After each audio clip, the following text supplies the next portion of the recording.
Hello, welcome to education therapy. बच्चों, यहाँ पर आज हम उत्तर प्रदेश बोर्ड कक्षा 8 विषय विज्ञान में पाठ 17 पढ़ेंगे, जिसका नाम है कंप्यूटर। तो चलिए शुरू करते हैं इस पाठ को पढ़ना बिना किसी देरी के। अगर आपने अभी तक चैनल को सब्सक्राइब नहीं किया तो सब्सक्राइब कर लें। साथ साथ टेलीग्राम चैनल की लिंक आपको डिस्क्रिप्शन में मिल जाएगी, आप उसको ज्वाइन कर लीजिए ताकि आपको पीडीएफ फाइल और नोटिफिकेशन आराम से मिल सके।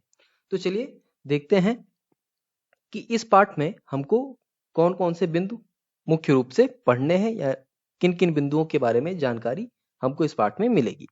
तो सबसे पहले हम जानेंगे फ्लो चार्ट एवं एल्गोरिथम क्या होता है। उसके बाद हम जानेंगे नेटवर्किंग का परिचय एवं उपयोगिता, इंटरनेट परिचय, वेबसाइट, ब्राउजर, हॉटलिंक, यूआरएल, ये सब क्या होते हैं। इसके बाद ईमेल के बारे में जानेंगे, इसकी विशेषता और प्रयोग विधि। फिर उसके बाद स्मार्टफोन, लैपटॉप और कंप्यूटर द्वारा कैसे ईमेल का यूज होता है, ये जानेंगे। और फिर आखिरी में है शैक्षिक एप्स, मतलब ऑनलाइन ऑफलाइन जो शिक्षण का तरीका है उसके बारे में एक तरह से हम जानेंगे।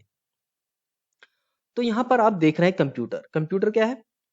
देखिए, कंप्यूटर हम हर उस चीज को कह सकते हैं जो मानव के कार्य करने की जो कार्य करने का तरीका है उसको इम्प्रूव कर दे। इम्प्रूव मतलब उसको अच्छा करता हूं और आसान करता हूं। अच्छा और आसान करता हूं। जैसे कि मोटरसाइकिल क्या है? मोटरसाइकिल या बाइक जो है वो क्या है? एक तरह का कंप्यूटर है, कह सकते हैं वो एक तरह का कंप्यूटर है जो हमें साधन एक जगह से दूसरी जगह पहुंचने में आसानी उपलब्ध कराता है। लेकिन अब कंप्यूटर शब्द जो है, ये कंप्यूट यानी कंप्यूट का मतलब है, कंप्यूट शब्द से बना है। कंप्यूट शब्द का मतलब गणना। अब कंप्यूटर का मतलब है हर वो डिवाइस जो गणना करती हो उसे कंप्यूटर कहा जाता है। वरना सामान्यतः अगर देखा जाए तो कंप्यूटर हर वो चीज है जो मानव के कार्य को आसान करता हो। तो यहाँ पे लेकिन क्या है ना, कंप्यूट गणना करने वाले जो डिवाइस होंगे उनको यहाँ पे कंप्यूटर कहा जाता है। मुख्य तौर से कंप्यूटर वही है, ठीक है। अब उसमें भी कंप्यूटर वही हैं जो इलेक्ट्रॉनिक तौर पे कार्य करते हो। बिजली से चलने वाले कंप्यूटर्स को ही कंप्यूटर कहते हैं, ठीक है। पहले के समय में मैनुअली चलते थे, ठीक है। मैनुअली मतलब उसको खुद चलाना पड़ता था। लेकिन आज के समय में क्या है, जैसे कैलकुलेटर। आपका कैलकुलेटर क्या है? कैलकुलेटर हमारा एक प्रकार का इलेक्ट्रॉनिक डिवाइस है जिसमें हम जोड़ घटाना गुणा भाग कर लेते हैं। लेकिन आज के समय में कैलकुलेटर का काम तो एक फिक्स हो गया, जोड़ घटाना गुणा भाग करने का। लेकिन जो कंप्यूटर है, आज के समय का कंप्यूटर, ठीक है, आज के समय का जो कंप्यूटर है वो बहुत सारे कार्य कर लेता है। अंतरिक्ष पे आपको मिसाइल क्या रॉकेट भेजना है, सैटेलाइट भेजना है, उपग्रह जिसको कहते हैं वो भेजना है, तो कंप्यूटर की जरूरत है आपको। आपको ये जो वीडियो मैंने बनाई है, इस वीडियो को देखना है तो आपको कंप्यूटर की जरूरत है, तभी आप देख पाएंगे इसको। चाहे मोबाइल हो, चाहे लैपटॉप हो, चाहे पर्सनल कंप्यूटर यानी डेस्कटॉप कंप्यूटर हो। तो इस तरह से कंप्यूटर इलेक्ट्रॉनिक डिवाइसों को हम कहते हैं। अब यहाँ पे कंप्यूटर जो है ना, कार्य तो बहुत करता है, लेकिन जब ये नेटवर्क के साथ मिल जाता है, नेटवर्क के साथ मिल जाता है कंप्यूटर, तो ये और भी बहुत सारे कार्य कर सकता है। जैसे कि जब ये कंप्यूटर नेटवर्क के साथ मिलने का मतलब कि एक कंप्यूटर है, उसको हम किसी माध्यम से दूसरे कंप्यूटर से जोड़ दें। एक कंप्यूटर जब किसी दूसरे कंप्यूटर से जुड़ जाता है किसी भी माध्यम से, तो उसको हम कहते हैं ये दोनों कंप्यूटर क्या हो गए, आपस में नेटवर्क से जुड़ गए। अब क्या क्या फायदे हैं? इस कंप्यूटर में जो चीजें रखी होंगी ये वाला देख सकता है, इसमें जो रखी होंगी ये वाला देख सकता है। ये सबसे बड़ा फायदा है। यानी यहाँ पे कोई डेटा रखा हुआ है तो ये वाला इसको उठा सकता है, यहाँ पे कोई डेटा रखा हुआ है तो ये वाला इसको उठा सकता है, ठीक। सबसे बड़ा फायदा यही है। यानी हम डेटा आसानी से एक जगह से दूसरी जगह पहुंचा सकते हैं नेटवर्क में जुड़ने के बाद। सेम चीज आप वही करते हैं मोबाइल में। आप यूट्यूब पे जो वीडियोस बनती हैं या वीडियोस रखी हुई होती हैं वो अ, कहीं बहुत दूर रखी हुई होती हैं, लेकिन हम अपने मोबाइल में इंटरनेट से जुड़ते हैं और जुड़ने के बाद यूट्यूब में रखी हुई वीडियोस को हम देख लेते हैं, ठीक है। ठीक है, चलिए, तो ये हो गया इंटरनेट और कंप्यूटर क्या होते हैं, ठीक है। और जब इंटरनेट एक प्रकार का नेटवर्क है जिससे कंप्यूटर्स को जोड़ा जाता है, ठीक है। अब इंटरनेट जो जुड़ने में जो लिंक होता है, जो चीजें काम आती हैं, उसमें होता है हमारा मोबाइल कनेक्शन, ठीक है। आप देखते हैं ना, सिम लगा के मोबाइल में सिम लगा रहता है तब ये इंटरनेट चलता है, ठीक है। ऐसे ही फोन लाइन चाहिए इंटरनेट से जुड़ने के लिए। अब यहाँ पे एक बिंदु आता है एल्गोरिथम। एल्गोरिथम क्या होता है? हिंदी में इसको कलन कहते हैं, ठीक है। अब कलन विधि क्या है? एक जांच करने की विधि है जिसमें क्या होता है, कोई प्रश्न पूछा जाएगा, उसके समाधान हेतु कुछ निर्धारित तरीके होते हैं, अनुदेश होते हैं, उनका पालन करके हम एल्गोरिथम लिखते हैं, ठीक है। जैसे क्या होता है ना कि जैसे कोई कार्य करना है, जैसे कार्य मान लीजिए आपको करना है, आपको स्कूल से सॉरी घर से स्कूल जाना है, ठीक है। आपको घर से कहाँ जाना है? आप घर पे हैं और घर से आपको स्कूल जाना है। तो इसमें जितने भी स्टेप, जितने भी चरण आप एक एक स्टेप कार्य कर रहे हैं, उन सभी को लिखना ही एल्गोरिथम कहलाता है। जैसे इस घर से स्कूल जाना है, सिर्फ आपको इतना करना है, तो आप क्या करेंगे? आप घर से बाहर निकलेंगे। अब आपके पास जो साधन होगा, आपके पास साइकिल है तो साइकिल उठाएंगे, बाइक है तो बाइक उठाएंगे, कार है तो कार उठाएंगे, ठीक है।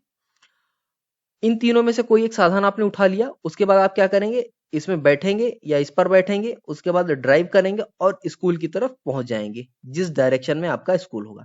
तो पहला चरण, आप घर से बाहर निकले यानी स्टार्ट किए, फिर आपने अपनी गाड़ी उठाई, गाड़ी उठाने के बाद जिस डायरेक्शन में है उस डायरेक्शन में गाड़ी को ड्राइव किया और आप अपने स्कूल पहुंच गए, ठीक है।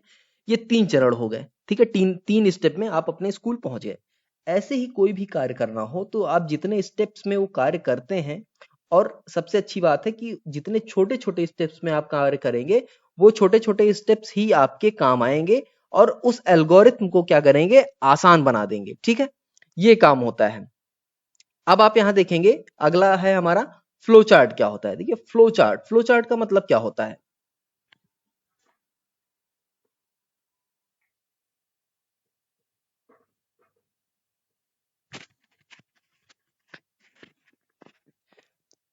चलिए तो अगला देखें हम।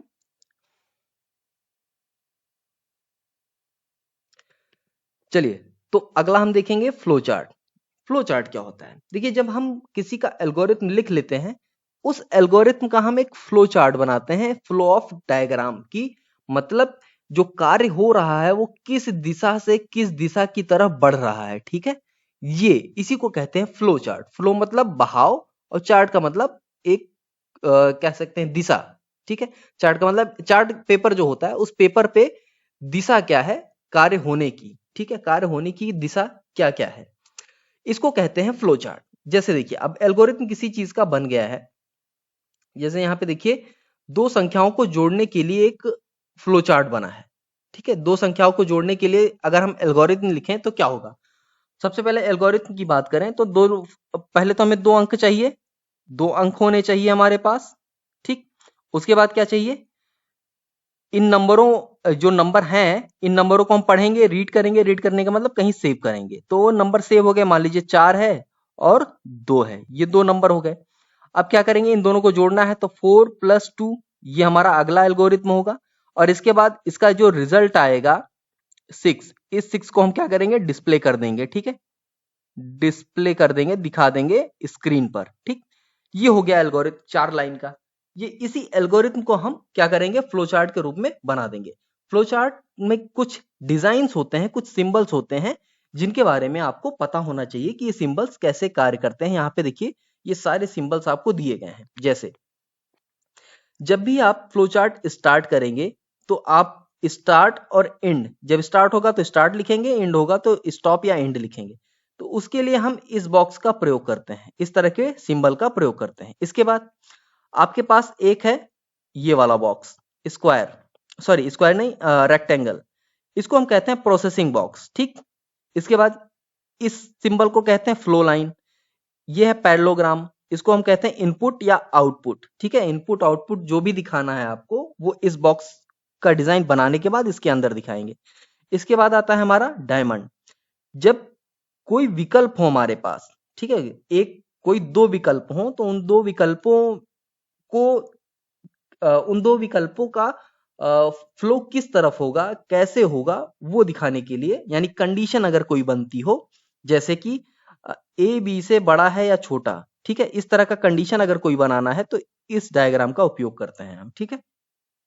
तो ऐसे फ्लो हैं, कुछ सिंबल्स हैं जिनका उपयोग हम करते हैं। ऐसे ही देखिए यहाँ पे हमने स्टार्ट किया, स्टार्ट के बाद हमने दो नंबर बनाए, वेरिएबल्स बनाए, एक num1 num2 और सम। हमको वेरिएबल्स बनाने पड़ेंगे। कोई भी डेटा आप कंप्यूटर में तभी स्टोर कर पाएंगे जब आपके पास कोई वेरिएबल होगा उस टाइप का, ठीक है। अब हमने वेरिएबल्स बना दिए, रीड करेगा num1 num2, रीड हो गया। रीड का मतलब किसी यूजर ने स्क्रीन पे 4 इनपुट किया और 2 इनपुट किया। अब यूजर कह रहा है कि इन 4 और 2 का सम बताओ, तो उसके बाद हमने स्क्वायर के अंदर ये लिख दिया a प्लस बी, तो 4 प्लस 2 हो जाएगा। और डिस्प्ले में सम क्या है, सम के अंदर हमारी यहाँ पे सब लिखा है, इस सब नहीं होगा, यहाँ पे सम होगा, ठीक है। ये जो है ये बी नहीं होगा, ये यम होगा, ठीक। सम ए प्लस बी, तो यहाँ पे सम का रिजल्ट आ जाएगा और इसके बाद हमारा जो फ्लो चार्ट है वो स्टॉप हो जाएगा, ठीक है। इस तरह से हम जो है फ्लो चार्ट बनाते हैं। ये सिंबल्स आपको याद होने चाहिए, तभी आप फ्लो चार्ट बना पाएंगे। अब आते हैं नेटवर्किंग। देखिए नेटवर्किंग क्या है, मैंने पहले ही बता दिया। जब भी कभी भी कहीं भी एक से ज्यादा कंप्यूटर अगर आपस में जुड़े हैं तो वो एक प्रकार का नेटवर्क स्थापित करते हैं और उसे ही नेटवर्किंग कहते हैं हम। और नेटवर्किंग का फायदा क्या होता है, नेटवर्किंग का फायदा यही है कि कंप्यूटर्स जो हैं आपस में, कंप्यूटर क्या करते हैं, डेटा को सेंड कर सकते हैं और रिसीवर उस डेटा को रिसीव कर सकता है, ठीक है। यही काम होता है और इसी काम को करने के लिए, डेटा को सेंड और रिसीव करने के लिए हम नेटवर्किंग करते हैं, ठीक है। देखिए अब नेटवर्किंग में एक सेंडर होता है, एक माध्यम होता है, एक रिसीवर होता है। माध्यम, सेंडर मतलब जो डेटा को भेज रहा है, माध्यम किस माध्यम से, हवा के माध्यम, वाईफाई के माध्यम से, ब्लूटूथ के माध्यम से या लैन के माध्यम से, किस माध्यम से डेटा जा रहा है। और उसके बाद एक होगा रिसीवर, आप जिसको डेटा भेजना है, ठीक है। जैसे आप व्हाट्सएप में मैसेज भेजते हैं अपने दोस्त को, तो आपने मैसेज टाइप किया और सेंड किया, तो आप क्या है, सेंडर। और इंटरनेट के थ्रू जाता है तो इंटरनेट आपका जो हो गया, या वाईफाई के थ्रू जो भी है, ये हो गया आपका मीडियम या माध्यम। और उसके बाद आपके दोस्त के पास जब मैसेज पहुंच जाता है तो आपका दोस्त क्या कहलाएगा, वो रिसीवर कहलाएगा, ठीक है। चलो, तो ऐसे ही देखिए नेटवर्क में ऐसे ही सब लोग आपस में जुड़े होते हैं। ये आप हैं, ये आपका दोस्त है, ये आपकी मम्मी है, यहाँ पे आपके फादर हैं, यहाँ पे समझ लीजिए मैं हूँ, छोटा हो गया थोड़ा सा, कोई बात नहीं, ठीक है। ये मैं हूँ, ये मेरे दोस्त हैं, ठीक है। ये सब ऐसे आपस में कहीं ना कहीं से जुड़े हैं। ये इंटरनेट इतनी बड़ी दुनिया हो चुकी है कि ये किसी को भी जोड़ सकती है। इसके अंदर लगभग जिसके पास मोबाइल है और उस मोबाइल में इंटरनेट अवेलेबल है, समझ लो वो इंटरनेट से जुड़ा है, ठीक है। चलिए अब यहाँ पे नेटवर्क की बात करें तो नेटवर्क तो आप जान गए, एक से अधिक कंप्यूटरों को जोड़ने का तरीका ही नेटवर्किंग कहलाता है। अब ये होते हैं 3 प्रकार के। पहला होता है लोकल एरिया नेटवर्क, ठीक है, जिसको शॉर्ट में हम लैन बोलते हैं। क्या होता है, किसी एक बिल्डिंग में कंप्यूटरों को आपस में जोड़ देना ही लैन कहलाता है, ठीक है। एक से ज्यादा कंप्यूटरों को आपस में जोड़ दिया जाए। जैसे आपका स्कूल है, आपके स्कूल में कंप्यूटर लैब होगा, उस लैब में 4 या 5 कंप्यूटर रखे होंगे तो वो आपस में जुड़े हैं, तो उस तरह के नेटवर्क को हम लैन कहते हैं, ठीक है। ठीक, अब देखिए यहाँ पे लिखा है ना, कंप्यूटर्स का एक समूह एक ही कमरे, भवन, कार्यालय अथवा एक कैंपस में स्थित होते हैं। ये आपस में जुड़कर एक सिंगल कंप्यूटर नेटवर्क बनाते हैं, ठीक है। कंप्यूटर आपस में ट्विस्टेड केबल या अन्य केबल द्वारा जुड़े होते हैं। देखिए केबल कोई भी हो सकता है, कोएक्सियल हो सकता है, ट्विस्टेड हो सकता है, ठीक है। कोई भी केबल से ये नेटवर्क स्थापित किया जा सकता है।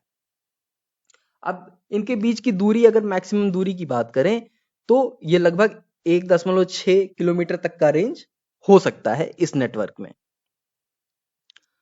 इसके बाद आता है हमारा वाइड एरिया नेटवर्क, वैन जिसको बोलते हैं, ठीक है। इसमें एक होता है मैन भी होता है, बट मैन को लैन ने कवर कर दिया है। लैन मेट्रोपॉलिटन एरिया नेटवर्क होता था, ठीक है।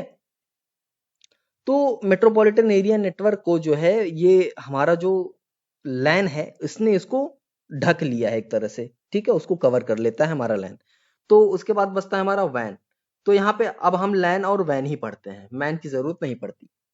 तो वैन की बात करें तो वाइड एरिया नेटवर्क, देखिए वैन का सबसे बढ़िया एग्जांपल है हमारा क्या, इंटरनेट। इंटरनेट ही सबसे अच्छा एग्जांपल है वैन नेटवर्क का, क्योंकि इसमें क्या होता है, 2 शहर, राज्य, एक कंट्रीज ये आपस में कनेक्टेड होती हैं। जैसे हम यहाँ बैठे बैठे अमेरिका में क्या हो रहा है, कौन सी न्यूज अपडेट आई है, वो सारी चीजें हम जान सकते हैं। ठीक है, तो ये क्या है, हम यहाँ बैठे बैठे जान रहे हैं ना, ऐसा तो नहीं हम अमेरिका में गए थे तब न्यूज लेके आए हैं। तो इसी को कहते हैं वैन, कि एक जगह से बैठे बैठे आप कई हजारों किलोमीटर की दूरी की जानकारी प्राप्त कर लें, वहां का डेटा प्राप्त कर लें, उसी को कहते हैं वैन। ठीक है, वाइड एरिया। अब देखिए यहाँ पे आ गया इंटरनेट, तो इसीलिए मैंने कहा ना वैन का सबसे बढ़िया एग्जांपल क्या है, इंटरनेट। ठीक है, चलिए, तो ये हो गया इंटरनेट, सबसे बड़ा नेटवर्क है हमारी इस पृथ्वी का। ये हमारा जो काम करता है, किस पे काम करता है, ट्रांसमिशन कंट्रोल प्रोटोकॉल पे काम करता है। यानी इसको ऐसे लिखते हैं TCP/IP, इसको बोलते हैं ट्रांसमिशन कंट्रोल प्रोटोकॉल और इंटरनेट प्रोटोकॉल। ठीक है, इस प्रोटोकॉल पे ये कार्य करता है। ठीक, चलिए, अब यहाँ पे कुछ शब्दावलियां हैं, कुछ वर्ड्स हैं जो काम आते हैं इसमें, जैसे world wide web, website, browser, hotlink, और URL नहीं है, URL होता है, URL होता है। ठीक है, RL नहीं होता। तो वर्ल्ड वाइड वेब क्या होता है, अब आते हैं वर्ल्ड वाइड वेब। देखिए, इंटरनेट को अगर यूज करना है, अगर आप चाहते हैं इंटरनेट पे कोई भी जानकारी प्राप्त करना चाहते हैं, तो आपको www इनेबल्ड ब्राउजर चाहिए, www इनेबल चीजें आपको चाहिए। इसीलिए हम देखते हैं, हम कभी भी क्या होता है, www.google.com ऐसे लिखते हैं ना। अगर ये www आप नहीं इंक्लूड होगा आपके ब्राउजर में, अब तो ऑटोमेटिक हो जाता है, पहले लिखना पड़ता था, बट अब ऑटोमेटिक इंक्लूड रहता है। अगर नहीं रहेगा तो आपका वेबसाइट खुलेगा ही नहीं। ठीक है, तो ये क्या होता है, सर्वर का समूह होता है जो हाइपर टेक्स्ट के माध्यम से जुड़ा होता है। हाइपर टेक्स्ट मतलब HTTP। ठीक, HTTP के माध्यम से ही ये जुड़ा होता है। सर्वर कंप्यूटर या प्रोग्राम नेटवर्क में स्थित किसी अन्य कंप्यूटर या प्रोग्राम को सेवा प्रदान करता है। सर्वर का काम क्या होता है, सर्वर का काम होता है सुविधाओं को देना। ठीक है, जैसे youtube.com पे आप जब खोलते हैं या YouTube का ऐप खोलते हैं, तो क्या होता है, उस YouTube पे जितनी भी वीडियोस हैं, आप उन सभी वीडियोस को एक्सेस कर सकते हैं, देख सकते हैं।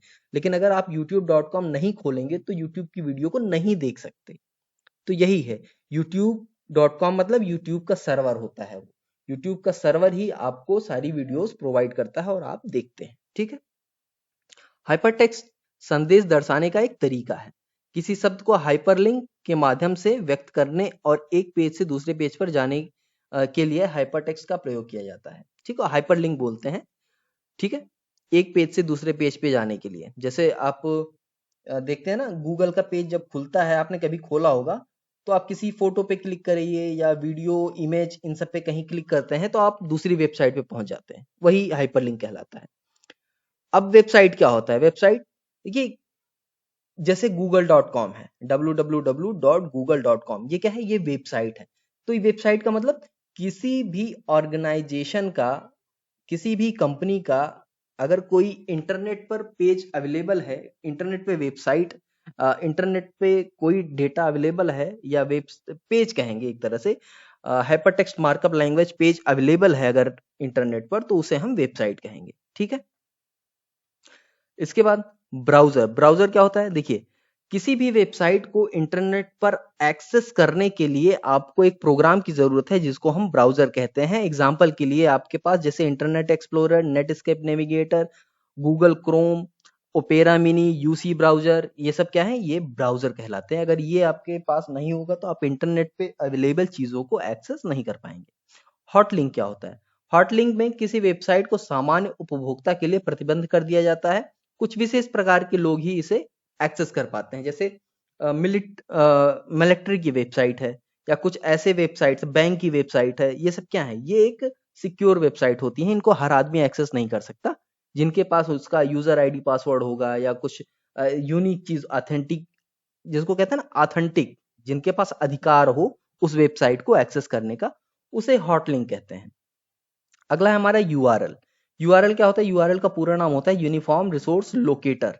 ठीक है, यूनिफॉर्म रिसोर्स लोकेटर। देखिए, इंटरनेट पे जो भी डेटा अवेलेबल है, इंटरनेट पे जो कुछ भी, चाहे फोटो हो, कोई डॉक्यूमेंट हो, कोई वेब पेज हो, कोई वेबसाइट हो, जो कुछ भी अवेलेबल है, हर एक सिंगल चीज का एक यूनिक एड्रेस होता है। ठीक है, हर एक सिंगल चीज का यूनिक एड्रेस होता है, उसी को हम यूनिफॉर्म रिसोर्स लोकेटर कहते हैं। ठीक, चलिए अब आप ऐसे आप मैच कर सकते हैं। आप गूगल क्रोम में आप अपने फेसबुक की आईडी खोलिए और अपने दोस्त की फेसबुक की आईडी खोलिए और दोनों आईडी को मैच कराइए। आप देखेंगे कि दोनों आईडी में डिफरेंस है कहीं ना कहीं, चाहे एक ही अक्षर का डिफरेंस होगा लेकिन होगा, क्योंकि हर इंटरनेट पे हर एक चीज यूनिक होती है। ठीक, इसके बाद इंटरनेट का प्रयोग। देखिए इंटरनेट का प्रयोग तो आप जानते ही हैं, हर एक जगह होता है। यूट्यूब देखने में, गूगल देखने में, फेसबुक देखने में, आप वीडियो कॉल करने में, वॉइस कॉल करने में, व्हाट्सएप के थ्रू, ये सब क्या है, इंटरनेट का उपयोग ही है।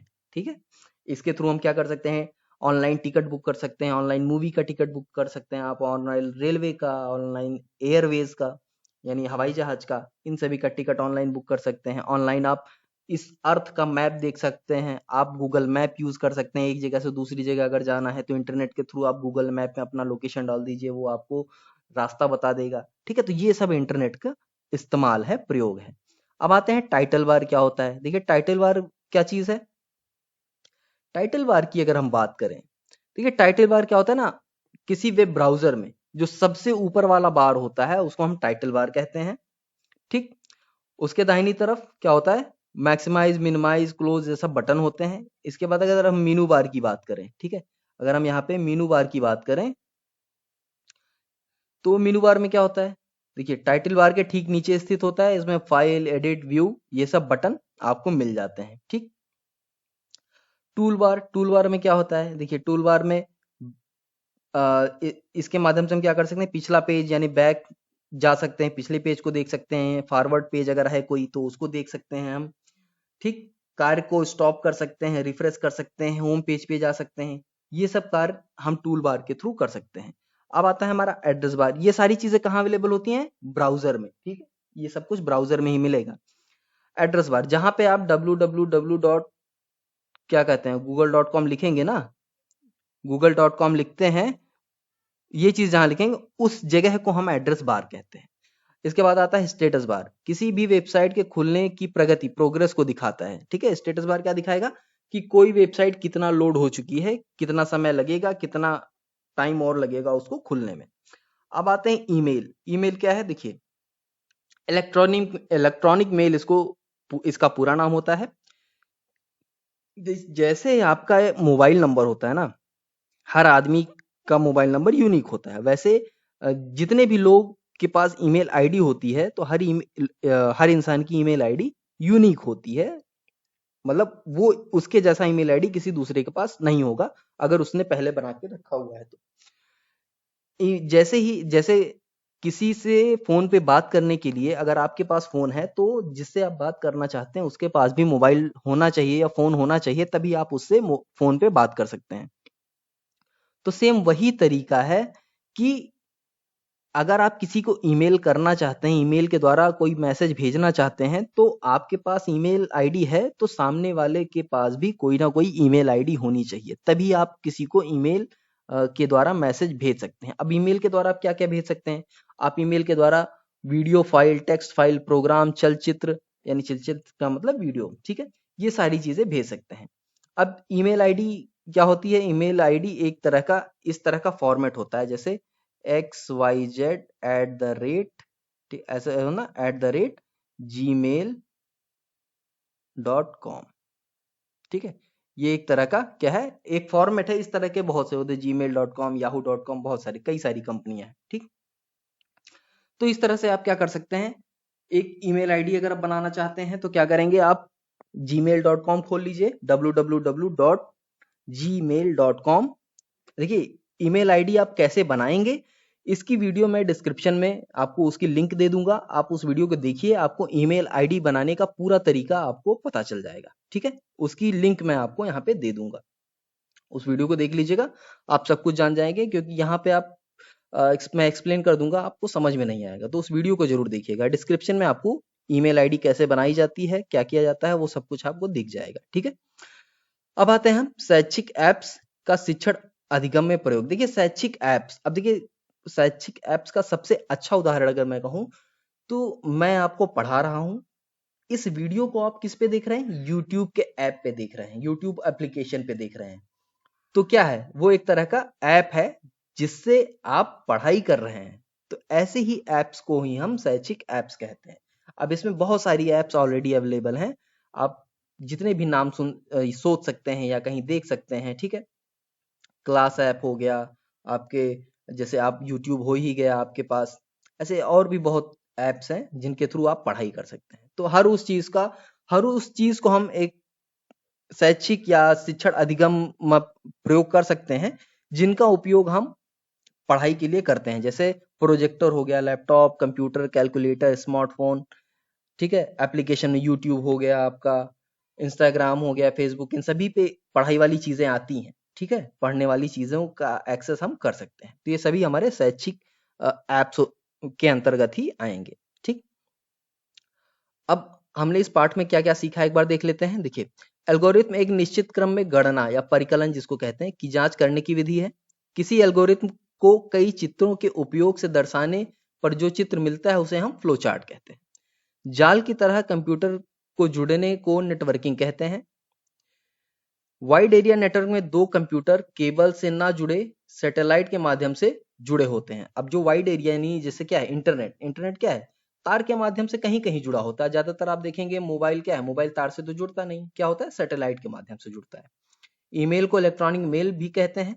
ईमेल एक लेटर को मेल से भेजने का एक इलेक्ट्रॉनिक तरीका है, ठीक है। तो ये सारी चीजें हमने इस पाठ में पढ़ी है। यहाँ से आपके अभ्यास प्रश्न स्टार्ट हो गए हैं। उम्मीद करता हूं कि ये जो भी अभ्यास प्रश्न हैं आपके, आप इन सभी को आसानी से हल कर पाएंगे। एक बार कोशिश जरूर करिएगा सभी प्रश्नों को हल करने का। बहुत ही आसान है, कठिन प्रश्न नहीं है। आप प्रयास करेंगे तो बहुत आसानी से हल कर पाएंगे। फिर भी कहीं कोई चीज नहीं समझ में आई हो, कहीं कोई डाउट हो, तो आप कमेंट बॉक्स में पूछ सकते हैं। वीडियो पसंद आई हो तो चैनल को सब्सक्राइब करें, वीडियो को लाइक करें और शेयर करें। आज के लिए बस इतना ही, मिलते हैं नेक्स्ट वीडियो में, तब तक के लिए धन्यवाद।